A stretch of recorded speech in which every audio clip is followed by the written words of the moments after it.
உனக்கு ஜாமீன் கொடுத்ததே நீ மந்திரி பதவி விட்டு விலகுனேன்னு தான் கொடுத்தோம். என்னையா ஜாமீனை வாங்கிக்கிட்டு மந்திரி பதவியில் திரும்பி வந்துட்டேயே, மந்திரி பதவி ராஜினாமா பண்ணுறியா, என்ன சொல்கிற அப்படின்னு கேட்டுக்கிட்டே இருந்தாங்கன்னு சொன்னோம். அப்படி பண்ணவே இல்லை, போடான்ட்டார் சுப்ரீம் கோர்ட்டை. இதுக்கு மட்டும் அவங்களுக்கு சுப்ரீம் கோர்ட்டு பிடிக்காது. கவர்னர் கேஸ்னால் சுப்ரீம் கோர்ட்டுமா. ஆனால் செந்தில் பாலாஜி கேஸ்னால் அவங்க கிடக்கான் சுப்ரீம் கோர்ட்டு கெஞ்சி கேட்டான். அப்புறம் உங்களுக்கு கண்டனம் தெரிவிக்கிறோம் தான் சுப்ரீம் கோர்ட். நான் 10 வாய்தா கொடுத்தான், கண்டனம் தெரிவிக்கிறோம். மற்றவனுக்கெல்லாம் உடனே ஆர்டர், உடனே ஒரே 1 மாதத்துக்குள்ளே கவர்னர் போடணும், இதில் போடணும். ஆனால் செந்தில் பாலாஜிக்கு நீ எவ்வளோ நாள் ஆச்சு இப்போ ஆர்டர் போடாமல்? 10 நாள் டைம், உனக்கு கண்டனம் தெரிவிக்கிறோம், ராஜினாமா பண்ணணும்னு சொல்லி 1 மாதம் ஆச்சு. அந்த கேஸே காணாமல் போச்சு. இப்போ செந்தில் பாலாஜி கேஸ் எங்கே? சுப்ரீம் கோர்ட்டை தான் கேட்குறேன்.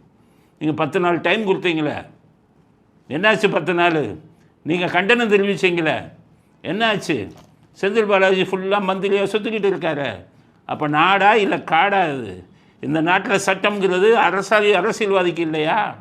சட்டம்ங்கிறது உங்கள் கவர்னருக்கு மட்டும்தான். கவர்னர் மட்டும் 3 மாதத்தில் போடணும், 1 மாதத்தில்.